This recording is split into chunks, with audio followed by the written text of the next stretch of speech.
Welcome to K7 news. నా పేరు కళ్యాణి.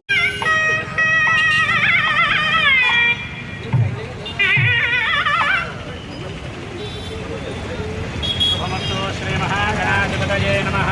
శ్రీ మహాసరస్వత్యే నమః.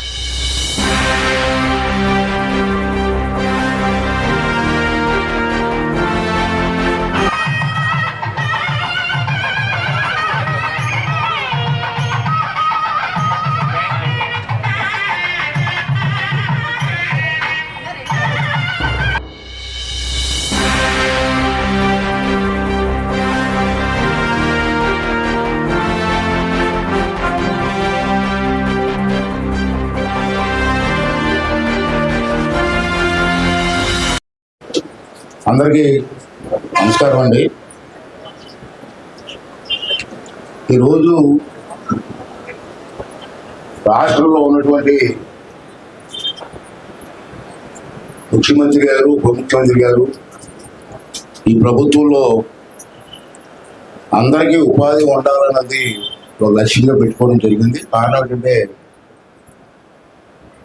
ఇప్పుడు జనాభా పెరుగుతున్న సందర్భంలో ప్రతి ఇంట్లో కూడా పిల్లలు పెద్దవాళ్ళు అవుతున్నారు, చదువుకుంటున్నారు.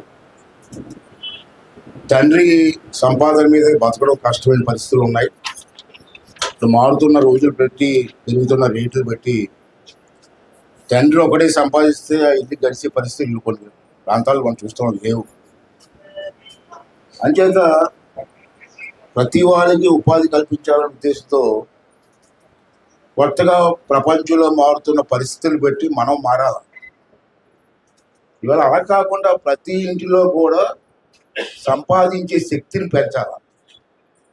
తండ్రి సంపాదిస్తూ ఉంటే 10 మంది కూర్చొని భోజనం చేస్తూ ఉంటే ఆ ఇల్లు ఏం బాగుపడుతుంది? ఆ ఇంట్లో ఒకళ్ళో ఇద్దరు సంపాదిస్తే ఇల్లు బాగుపడుతుంది. ఆ సంపాదించే నేచర్ కావాలి మనకి. ఆ నేచర్ని ప్రొవైడ్ చేయాలి. అటువంటి భావం ప్రజల్లో తీసుకురావాలా అన్న ఉద్దేశంతో ఈవేళ మహిళలకి మనం చూస్తూ ఉంటాం. నా చిన్నతనంలోకి మనం ఇల్లు చూస్తాం, మనం చేస్తూ ఉంటాం. తండ్రికి లేని బాధ్యత తల్లికి ఉంటుంది. మన ఇంట్లో చూస్తూ ఉంటాం. తండ్రి ఏముంది, సంపాదిస్తారో వస్తారని పొడుగు, ఆ కార్యక్రమం వేరు. ఇల్లంతా చక్కబెట్టి తల్లి, ఆ ఇల్లాలు. ఆ ఇల్లాలకి ఎంతమంది పిల్లలు ఉన్నా ఆవిడకున్న ఓపిక ఎవరికి రాదు. ఒక పక్క భర్తను చూసుకోవాలా, ఒక పక్క పిల్లల్ని చూసుకోవాలా, ఒక ఇల్లు చూసుకోవాలి. అది మహిళా దాని శక్తి. అంచేత ఈ మహిళా శక్తిని పెంపొందించాలన్నదే ఈ ప్రభుత్వం లక్ష్యం.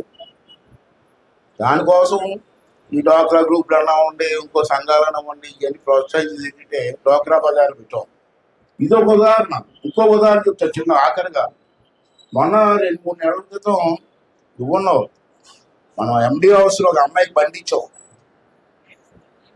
ఏమునిపూడి అమ్మాయికి మీ డిపార్ట్మెంట్ అనుకుంటా కదా, అది ఇచ్చారు కదా. అది ఏమునిపూడి అమ్మాయికి నా చేతుల మీద ఇచ్చారు ఎండి హౌస్లో. అమ్మాయితో మాట్లాడింది నేను. అమ్మాయి బండి తీసుకున్నా కదా, గేట్ పిచ్చిపాడు అవుతుందా అని అంటున్నారు. కానీ అమ్మాయి ఒక బండి మీద 1,50,000 మినిమం 1,50,000 1,00,000 సంపాదిస్తుందంటే వచ్చినప్పుడే అందరూ కష్టపడితేనే ఏదైనా బాగుపడుతుంది. కాబట్టి అందరూ కూడా చంద్రబాబు నాయుడు ఉద్దేశం అదే. ఇవాళ చంద్రబాబు నాయుడు గారు చాలా ప్రెస్టేజ్గా ఈ కార్యక్రమం తీసుకున్నారు.